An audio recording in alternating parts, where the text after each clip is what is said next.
सानो गाउँको छेउमा एउटा पुरानो पिपलको रुख थियो।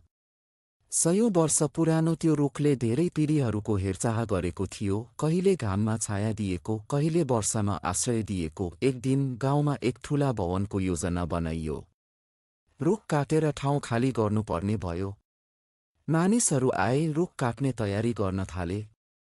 रुखले अन्तिमचोटि गाउँलेहरूलाई हेरेर सोच्यो, यी नै त थिए जसलाई म जीवनभरि दिँदै आएँ। आज तिनीहरूले मलाई मेटाउन लागेका छन्। त्यही रात रुखले सपनामा एक बालकलाई देखा पर्यो। त्यो बालक गाउँको स्कुल जान्थ्यो र हरेक दिन रुखमुनि बसेर पढ्थ्यो। रुखले बालकलाई भन्यो, तिमीले पढ्दै गर्दा म तिमीलाई छाया दिएँ। आज म जान लाग्दा के तिमी मेरो सन्देश बाँड्न सक्छौ? बालकले सोध्यो, कस्तो सन्देश? रुखले भन्यो, मानवले धेरै कुरा बिर्सिएको छ। हामी रुखहरू बिना तिमीहरू श्वास फेर्न सक्दैनौ, हामी बिना बाँच्न सक्दैनौ, तर तिमीहरूले मलाई सुविधाको साटो काट्न खोज्यौ।